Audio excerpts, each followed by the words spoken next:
Hello, kiddos. Okay, go get your book, The Land of Stories, A Grimm Warning. Now, for today, we're going to do chapter 2, The Hall of Dreams. Alex woke up the next day wearing a big smile. She had woken up with a smile every day since she began living in the land of stories.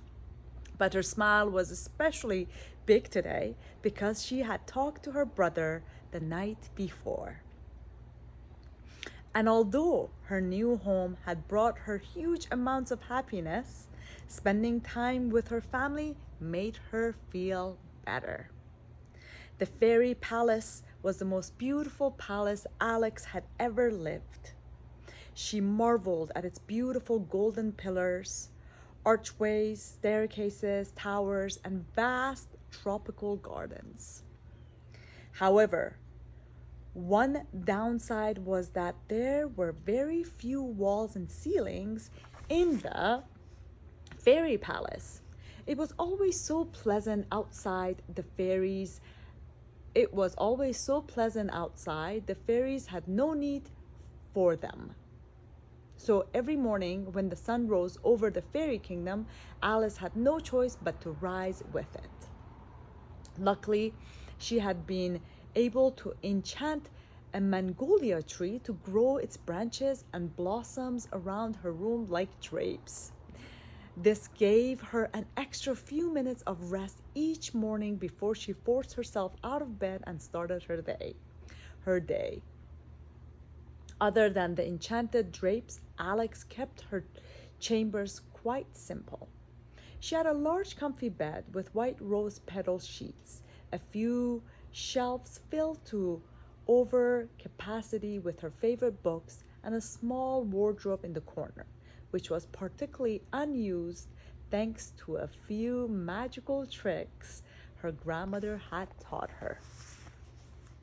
Alex stepped out of bed, picked up her crystal wand from her nightstand, and waved it around her body. Her plain nightgown was instantly turned into a long, sparkling dress, the color of the sky, and a headband of white carnations appeared on her head. It was her standard fairy uniform and resembled her grandmother's. "Good morning, Mom, Connor, and Bob," Alex said to a framed photo on her nightstand. "Good morning, Dad," she said to another framed photo, this one of her late father. Alice took a deep breath and closed her eyes. "All right, 3 wishes by noon. 3 wishes by noon," she said to herself. "You can do this. You can do this." Every day at noon, Alex met her grandma in her grandma's chambers for a new lesson. Sometimes the lessons were magical, sometimes historical, sometimes philosophical, but whatever it was, the lesson was always highly enjoyable. And although it wasn't expected, Alex had recently taken it upon herself to grant at least 3 wishes every day to the villagers nearby using the little magic she knew. It was very ambitious of the 14-year-old fairy in training, but Alex didn't feel like herself and thus she was overachieving. Alex also found that the busier she kept, the less homesick she felt, and the less she thought about her home in the outer world, the better her training went. She briskly walked out of her chambers, through the palace, and down its front steps. The shimmery golden walls and floor had taken some getting used to, but they didn't make her nearly as dizzy as they had the first week she lived in the palace. Alex passed Rosette, who was trimming a luscious rose garden just outside the palace. The roses and thorns were as big as her head. "Good morning, Rosette," Alex said. "Good morning, dear." Rosette waved at her as she walked by. "Another early morning, I see." "Yes, ma'am," Alex said, 3 wishes by noon. That's my daily goal. I haven't missed a day in 2 months. Good for you, dear. Keep up the good work. Alex continued through the gardens until loud snoring to her left startled her. She looked at the ground and saw Mother Goose sleeping against a large boulder, clutching a silver flask. Lester was passed out beside her. Obviously, the two had had a late night in the gardens. Good morning, Mother Goose, Alex said loudly enough to wake them both. Mother Goose snorted as she came to life. Is it? She said with one eye opened. Lester yawned and stretched his long neck. Did you sleep outside all night? Alex asked. Well, the last thing I remember was taking a walk with Lester after dinner, and we stopped to sit for a moment. Mother Goose said, It looks like we've been here ever since. Lester, you matter filler? You were supposed to wake me up. I'm getting a bad reputation. Lester rolled his eyes as if to say, That ship has sailed. Why do you have to live in a morning kingdom? Mother Goose said to the goose. I swear I'm going to move to the Eastern Kingdom. At least people know how to sleep there. Mother Goose climbed on top of Lester and took his rein.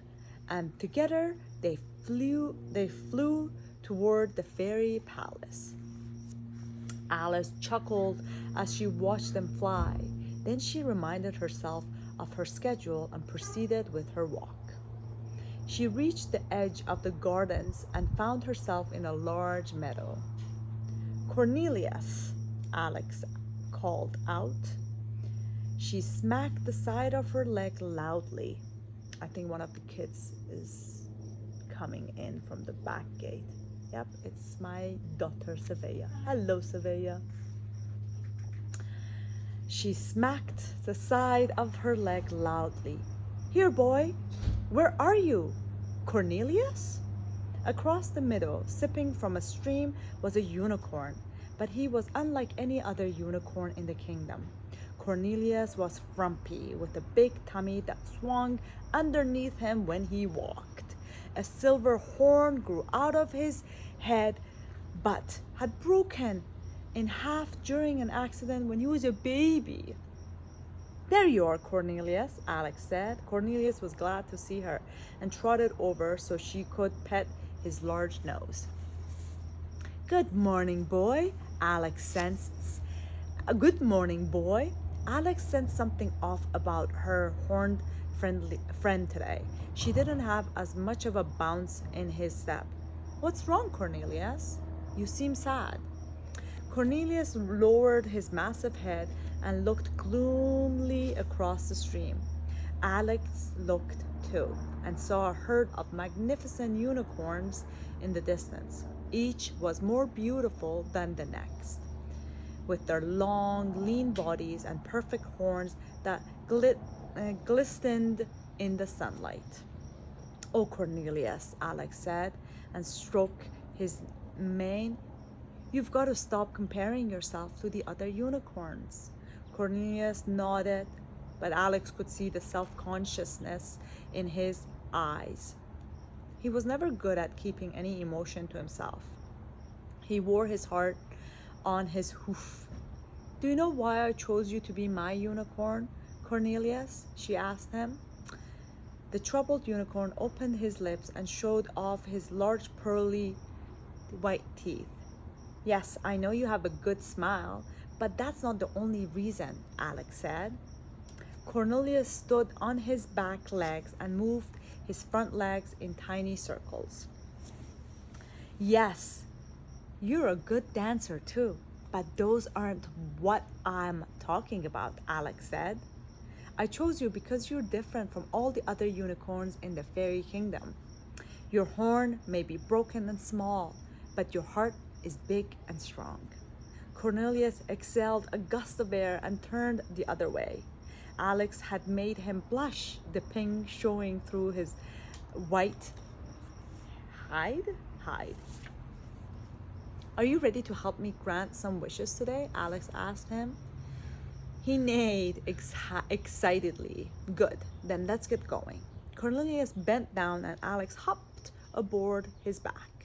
She waved her wand over his head and whispered into his ear, "Take us to someone who needs us, Cornelius." Cornelius's broken horn began to glow. His head jerked northwest and he started galloping at full speed to wherever it was the magic was leading them. Unicorns ran much faster than normal horses, and Alex had to hold on to her headband as they went. They zoomed through the trees, over a river and two streams, and eventually found the path that led them into the charming kingdom. A small and simple village came into view in the distance, and Cornelius slowed down. He took Alex into the heart of the village. His horn was guiding him like a hound's nose. Many of the villagers stopped in their tracks as Alex and the unicorn strode by them.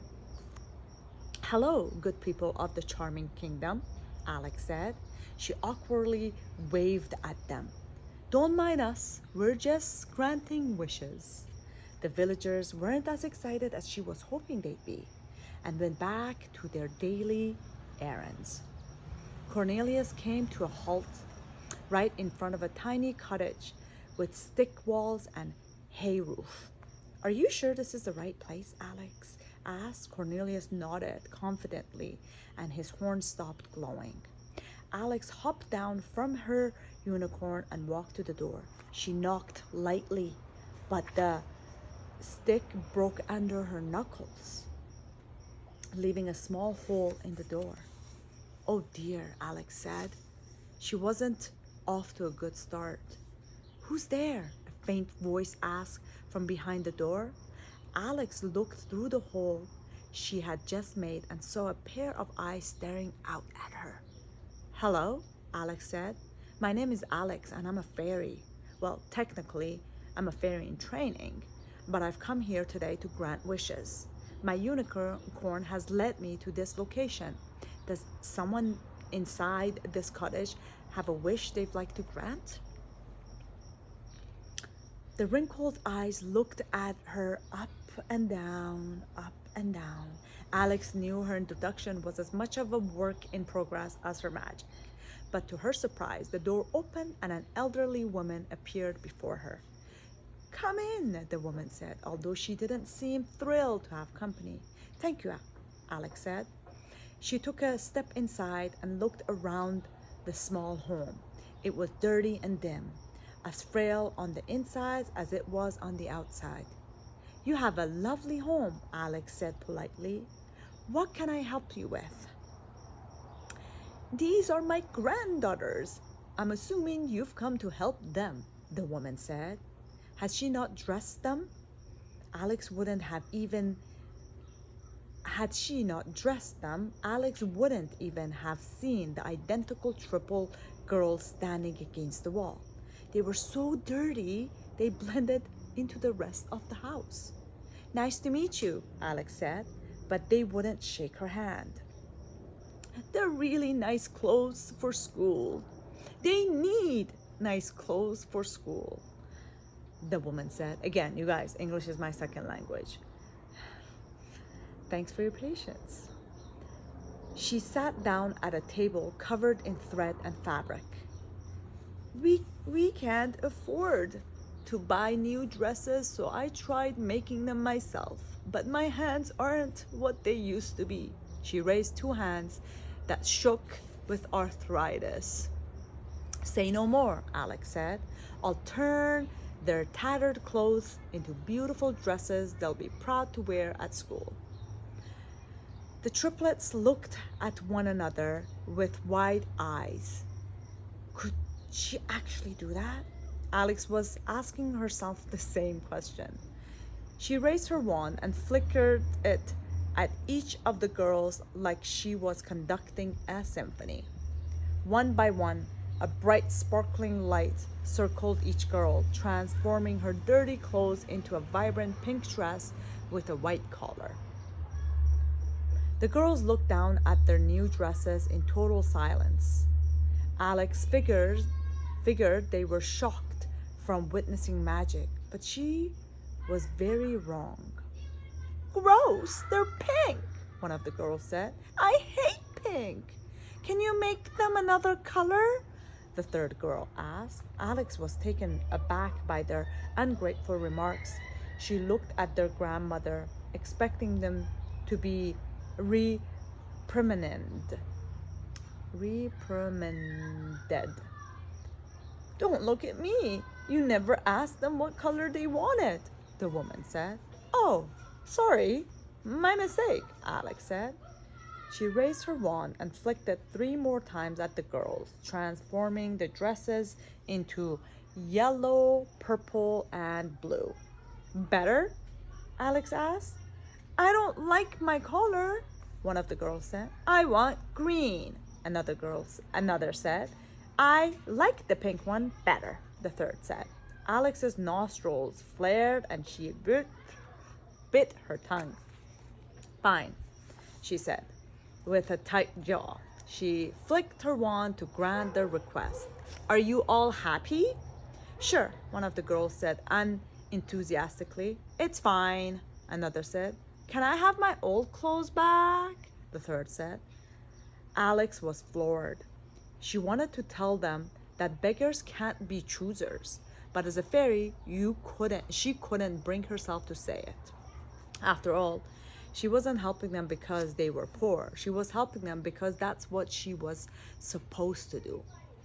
Girls, I want you to thank the nice fairy lady for the new dresses, even though she doesn't know what she's doing, the old woman said. The triplets frowned. Thank you, they said in unison, not meaning a word of it. You're welcome, Alex said, not meaning it either. Enjoy school. She left the house in a huff and found Cornelius nibbling on a piece of roof. She convinced herself that even though her first deed of the day had been unappreciated, it had still been a good one. Alex jumped on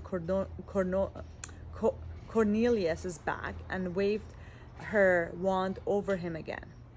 One wish down, 2 more to go, she said. Take us to our next stop, Cornelius.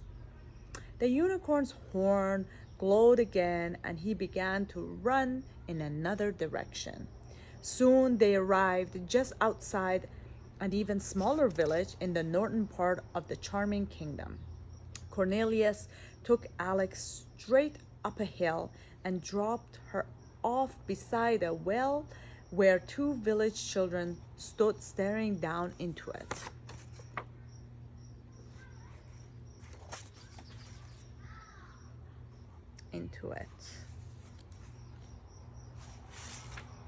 Okay, perfect. Page 38. Alex smiled and struck a pose for them with her wand raised. Hello, children, she said, but they continued staring down at the well. Alex cleared her throat. How can I help you? Did you drop something down there? The children finally looked up at her, but their subdued expressions didn't change. No, the boy said. It's been dried up for a while. Our mom sends us here every day with a pail, hoping there'll be water, the girl said. But every day we return with nothing. Alex was happy to hear of their misfortune. I can help you with that, she said, feeling useful. How? The boy asked. Are you going to build us another well? The girl asked. No, I'm a fairy, Alex said, a bit disheartened that she had to tell them. She was certain her grandmother never had to tell people who she was. I can cast a magic spell to make the water come back. The village children both raised an eyebrow at her, not buying it. If you're a fairy, then where are your wings? The boy asked. Not all of us have wings, Alex said. We come in all shapes, sizes, and variations. The children cocked their heads and stared at Cornelius behind her. Is that a unicorn? The boy asked. It sure is. He's the reason I'm here. He brought me to this spot knowing I could be of service, Alex explained. Cornelius lifted his head proudly, showing off for the children, but they were a tough crowd. Why is he so fat? The boy asked. Is his horn broken? The girl asked. Cornelius lowered his head and looked at the ground sadly. He broke his horn when he was a baby and he eats his feelings, okay? Alex quickly told them. Now, do you want me to fix your well or not? The village children shrugged. I suppose, the boy said. It can't get any worse. Alex was so glad to finally get to the point. She instructed the children to stand a few feet beside her. She peeked inside the well and saw nothing but dirt at the end of a very long drop. She raised her crystal wand and swung it toward the well. The sound of water echoed up the well as the bottom of it was magically filled. The village children jumped and clapped for joy. You fixed our well, the boy said happily. You're a fairy after all, the girl said. Let's take you back to the village so they can reward you, the boy said. Alex shrugged and her cheeks went a little rosy. She was very pleased to be appreciated. No need to reward me, she said. Everything I do is for the greater good. I never expect. Alex stopped talking and the village children became very still. The ground underneath their feet shook and a loud whistling sound came from the well as it filled with more and more water rushing to the top. Oh no, Alex beeped. She and the children and Cornelius slowly backed away. The massive geyser shot out of the well and into the sky like an erupting volcano. I was wrong, the boy shouted. This is worse. This is worse. Run for your life, the girl yelled. The children ran down the hill and back to their village as fast as they could, screaming their heads off. Villagers dashed outside their homes and shops to see what all the fuss was about. They couldn't believe their eyes. Water from the geyser rained down on the village, drenching everyone and everything. Alex and Cornelius were getting drenched too. Cornelius, sit on the well. Plug it up until I can think of something to do, she said. The unicorn looked at her like she was out of her mind. Please, Alex pleaded. Cornelius carefully went to the well. His hooves were messy from all the fresh mud and the geyser was creating. He lifted his tail and sat right on the well, plugging it up and stopping the geyser. It was a degrading experience for him, but it proved to be useful. The village cheered from below, but it only lasted a moment. The water built up inside the well and shot the unicorn straight into the air. He landed on a muddy hill and slid towards the village like an avalanche. All the villagers ran back into their homes and shops to avoid him. Cornelius crashed into the side of a barn. He was covered in so much mud, he looked like Black Beauty.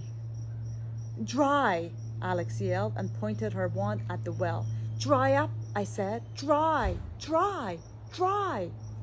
Suddenly, a huge ball of fire erupted from the tip of Alex's wand and hit the well, blasting half of it into pieces. Thankfully, the water pressure diminished and geyser died down. The well was broken but full of water, and the village was covered in it too. I fixed it, Alex happily called down to the village below. The villagers peeked out from their homes and stared up at her, each soaked, dripping, and furious. The good news is you have water again, Alex tried to laugh it off, but no one joined her. The muddy unicorn joined the young fairy at the top of the hill. Okay, Cornelius, let's get out of here. She climbed on his back and they took off. not in the direction of their next stop, but just as far away from the soaked village as they could get for that moment. They found a tiny stream in the woods and cleaned themselves up. Cornelius had a hard time looking at his reflection in the water. He was fat, broken, and dirty. Would you like me to use my wand to make you clean again? Alex asked Cornelius. The unicorn shook his head. He didn't want what had happened to the well to happen to him. Okay then, said Alex, let's move on to our final stop.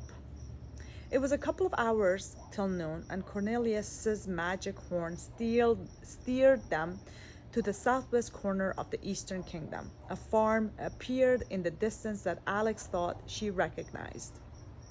Haven't we been here before? Alex asked Cornelius. But he was certain his horn was leading him to the right place. Up ahead, Alex saw a farmer building a fence around his vegetable garden and figured he was the man they were looking for. Excuse me, do you need any help? She asked the farmer. The farmer wiped the sweat off his brow and looked over his shoulder at her. He instantly got to his feet and waved her away, like she was a wild animal he didn't want to deal with. Woo, whoa, whoa, whoa, the farmer said. I don't want any trouble, lady. Alex was insulted. What about her could possibly make him believe she was bringing trouble? Sir, I'm not trying to cause any harm, Alex assured him. I'm a fairy, I'm here to help. The farmer placed his hands on his hips and squinted at her. That's what you said the last time, he said. The last time? Alex asked. So I've been here before. The farmer regretfully nodded. Yes, you helped me put a fence around my yard to keep out the rabbits and deers, he informed her. Alex pressed her index finger to her mouth as she recalled. Oh, I remember. You're Farmer Robbins, she said. But what happened to the fence I gave you? Alex heard the door shut. She looked up and saw Farmer Robbins' son coming out from their house. Alex didn't have any trouble remembering him. He was tall and strong, no more than a year older than her, had wispy hair that covered his face, and in Alex's opinion, was very handsome. The animals ate your fence, the farmer's son said with a brash smile. It was made of vines and leaves. It was fun to watch you make it magically grow out of the ground, but it wasn't ideal for keeping out herbivores. Don't you have a table to build? Farmer Robin asked his son. I'm on my break, the son said. Clearly, he wanted to stick around now that Alex was there. She tried her best not to look him directly in the eyes. She could feel herself blushing when she did. Well, why didn't you tell me the fence wouldn't work the last time I was here? She asked the farmer. You didn't give us much of a chance, the farmer's son answered for him. You just sort of waved your wand and then left. Instantly, there was no need to thank you. Alex shook her head and rolled her eyes. Gosh, no good deeds goes unpunished, she said to herself. Well, then I insist you let me make it up to you. Alex raised her wand. She was just about to make a new fence appear when the farmer blocked her. Young lady, Farmer Robin said rudely, I've got a full day of chores ahead of me, and building this fence is just the beginning. The best thing you can do is leave us alone and stop wasting our time. That's silly, Alex tried to argue. All I have to do is wave my wand and the fence will be done. I said leave, Farmer Robin yelled, losing his patience with her. We don't want your help and we don't need it. I know you people solve everything with just a flick of your wrist, but people like us know how to take care of ourselves. So please go turn a maid into a princess somewhere before I do, or say something I'll regret. Alex's mouth dropped. She wasn't going to let someone speak to her like that, especially after the awful morning uh, she had been having. Farmer Robbins had picked the wrong day to mess with this fairy. No, Alex yelled back at the farmer. What? No, I will not leave, Alex said. The farmer's son pricked up. This was going to be interesting. I'm really sorry for going out of my way to help you, but you aren't the only one with the job, buddy, Alex said. She stepped closer to Farmer Robbins. The fact is, you need my help whether you want it or not, and that's why I'm here. That's why my unicorn brought me here. So swallow your pride, step back, and get out of my way because I'm not leaving until this fence is built. Farmer Robbins looked genuinely terrified of Alex. His son bit his fist, choked on the laughter building up inside of him. Alex Alex set her wand on the ground and rolled up her sleeves. She walked over to the farmer and reached for his hammer. What are you doing? The farmer asked. Give me your hammer, Alex demanded. I don't need magic to build this fence. She yanked the hammer out of his hand, picked up a couple pieces of wood, and continued to build with what the farmer had started. Farmer Robbins and his son stood motionless and watched the young fairy work. If you two have so much work to do today, I suggest you get to it while I build this, she snapped with a dirty glare. They didn't argue. Farmer Robbins went to work a few feet away, pulling carrots out of the ground, and his son went back inside the house to finish the table. Alex built the fence at a very quick pace. Fueled by frustration, she had the whole thing done in just under 2 hours. She pounded the final nail into the last piece of wood and returned to her unicorn. I am done, she called to the farmer Robbins. His son stepped back outside to see the complete fence. He was very impressed by the young fairy's craftsmanship. She retrieved her wand from the ground and jumped onto Cornelius's back. Have a nice day, gentlemen, Alex said. And by the way, no need to thank me because I'm a fairy. It's my job. Alex and Cornelius galloped away, leaving the two stunned farmers in the dust behind them. It was a few minutes past noon by the time Alex made it back to the fairy kingdom. She left Cornelius in the meadow at the edge of the gardens and hurried toward the fairy palace, not wanting to keep her grandmother waiting a minute longer. Oh, come on now. They aren't going to sting you, said a perky voice in the garden. Tangerina was feeding acorn to a family of squirrels in a tree when Alex ran past her. The bees flying around Tangerina's beehive were making the squirrels very apprehensive. Hi, Tangerina, Alex said. Oh, my goodness, what happened to you? Tangerina asked when she saw Alex hurrying past her.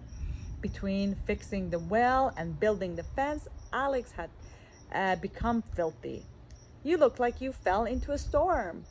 It's a long story, Alex said, trying to avoid getting wrapped up in an explanation. Did someone say storm? An airy voice asked from across the garden. Skyline surfaced in the nearby pond. Her long silky hair and gown were one with the water as she floated through. Poor Alex has had a rough day, Tangerina said. Just trying to help as many people as I could before noon lesson with Grandma, Alex told her fairy counterparts. Don't work too hard, Alex, Skyline said. You've got a big day coming up. She floated through the pond and gently touched the surface with her finger, causing gorgeous white lilies to appear around her. I'm getting a head start on the decorations. I've always loved the Good Fairy inauguration celebration. It's an excuse for the kingdom to look its best. I can't wait for the inaugural ball. My bees are making me a brand new honeycomb gown as we speak, Tangerina said. How fancy is this in a girl ball? Alex asked them, feeling a hurricane of anxiety forming inside her. I thought it was just a simple ceremony. Do I have to dress up? Tangerina and Skylene exchanged the same worried look as if she had asked them what the sun was.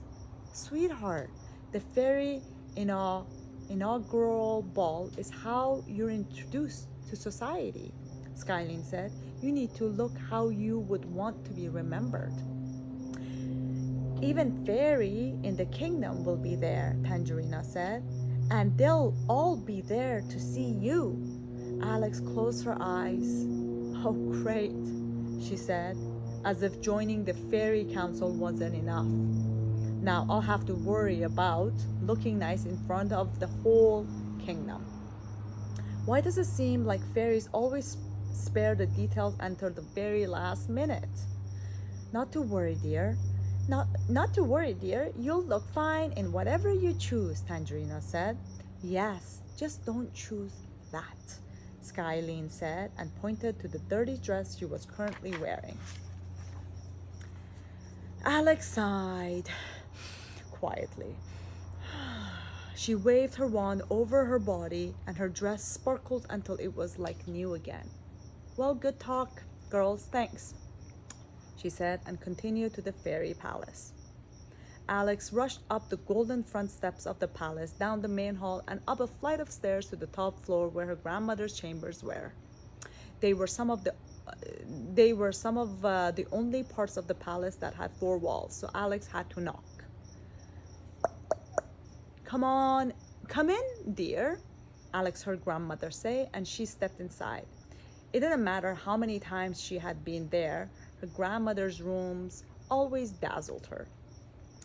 To call the fairy godmother's chambers any time but spectacular would be an what? Sorry. To call the fairy godmother's chambers anything but spectacular would be an understatement. The furniture was made of rosy dust clouds and floated around the room. Her bed was under the branches of a white willow tree with crystal leaves. Instead of a fire burning in the giant fireplace to one side of the room, bubbles emitted from it and filled the room. That's awesome. A chandelier made of 100 perched doves floated above the center of the room, although there was no ceiling for it to hang from. Every surface in the room was covered with the fairy godmother's collectibles. Jewels given to her by monarchs from both worlds over time covered the mantle. A large table near the fireplace was covered with colorful bottles of potions and elixirs.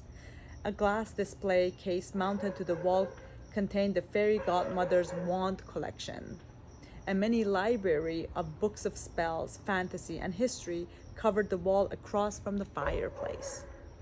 But in front of all these valuables were countless family photos of Alex and Connor and their dad, crayon drawings that they had done for her as kids, math and spelling tests they had received, A's on, and horrific macaroni creations the twins had made her for grandparents' day. She hadn't thrown out anything the twins had ever given her. In the back of the room, elevated on a platform, was the fairy godmother's desk, made entirely of glass. Although Alex never saw her sitting behind it, she always found her standing by one of the four tall windows behind it that looked out to a breathtaking view of Fairy Kingdom. Hello, Alex, Grandma said by one of the windows. She was in her trademark blue robes that sparkled like a starry sky. Sorry I'm late, Grandma, Alex said. Things got a little carried away today when I was granting wishes. Oh, Grandma said. Why is that? Alex sighed.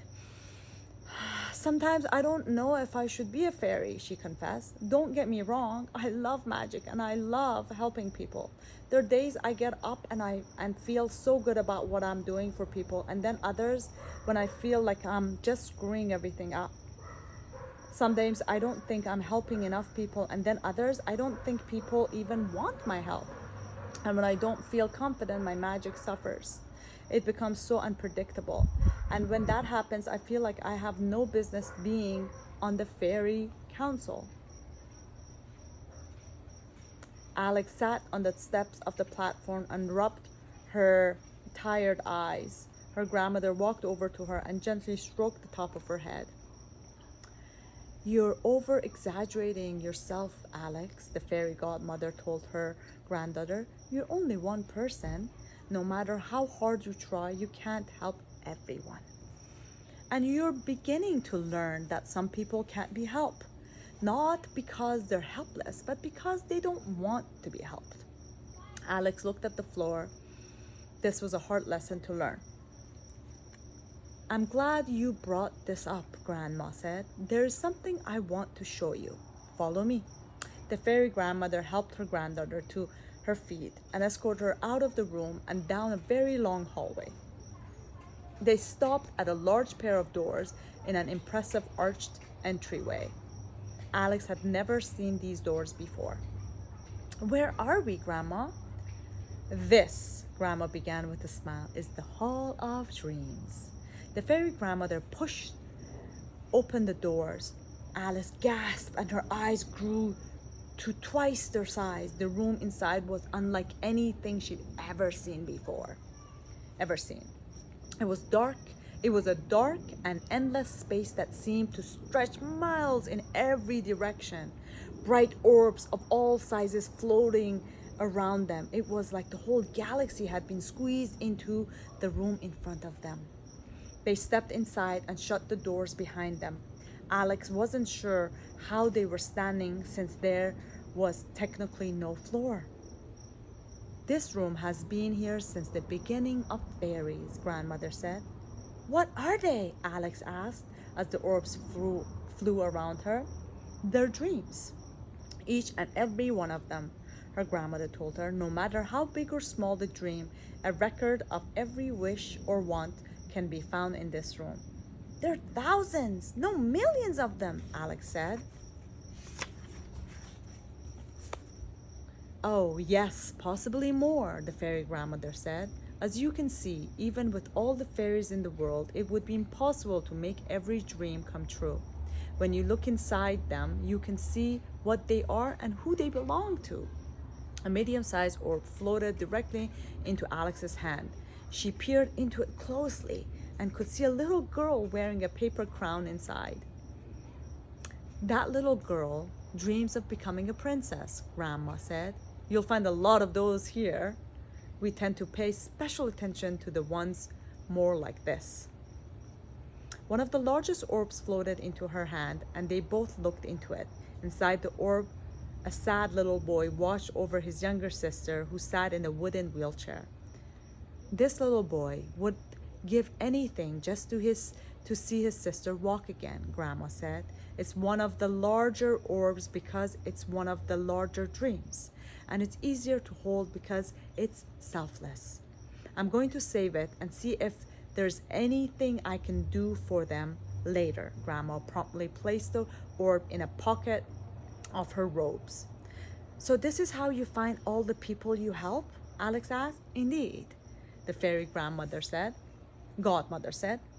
Much more efficient than unicorns. Don't you agree? The two exchanged a smile. Alex tried to reach for another large orb, but it wouldn't stay in her hand. Why can't I grab that one? Alex said, afraid it was something to do with her. Because whoever that dream belongs to doesn't want your help, and from the looks of it, they don't even want you to know what their dream is, Grandma said. That's silly, Alex said. Why wouldn't they want me to see it? To know someone's deepest desire is to risk knowing them more than they want to be known, the fairy godmother said. I've had to learn that lesson the hard way many times. Alex thought for a moment and stopped trying to grab the orb. It must be so frustrating to see all these dreams and know you can't make them all come true, she said. When I was younger, perhaps, the fairy godmother said, but we should do what we can and not torture ourselves over the things we can't. It's unfair and unrealistic to expect yourself to solve every problem you find in here. There would be many more if it weren't for people like us. Every wish granted by the magic from a fairy's wand inspires a dozen more that will be achieved by the magic within people themselves. Take a look at that one. The fairy godmother gestured at an orb floating in front of them that slowly faded away until it disappeared. What happened to it? Alex asked. The dream came true, Grandma said, and it had nothing to do with us. After years and years of being inspired by other dreamers, that person made their own dream come true and probably inspired countless others to do the same. We wouldn't want to live in a world where no one believed in themselves enough to make their own dreams come true. A shy smile came on Alex's face. I think I get what you're trying to teach me, Grandma. Grandma smiled back at her. I'm glad to hear it. A small orb landed in the fairy godmother's hand, but it instantly faded away. Whose was that? Alex asked. Mine, Grandma said. Every lesson that you learn is a dream come true for me. And I have to say, you're learning much faster than I ever did. Alex smiled. Despite how frustrating her day had been, her grandmother made her feel like she was accomplishing her own dreams. She knew that somewhere in this room, an orb that belonged to her had just disappeared. Now, aside from our lessons, I want you to relax for the rest of the week. You can't help anyone if you don't know how to help yourself first, the fairy godmother instructed her. All right, Alex reluctantly agreed. Thank you for the lessons, Grandma. She hugged her and left the Hall of Dreams. She didn't know what to do with herself for the rest of the day. It'd been a while since she had allowed herself any free time.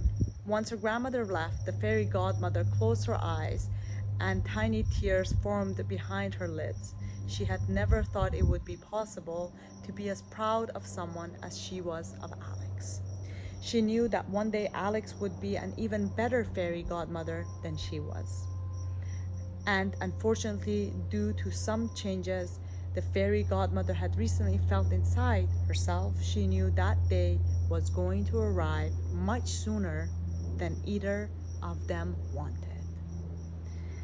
So, kiddos, hope you enjoyed chapter 2. We are going to stop now at page 52. The day is pretty. Can you hear the crickets? It is such a beautiful day. It's Friday. I hope you guys have an amazing Friday. And I'll see you guys for chapter 3, the book huggers. Bye, kiddos.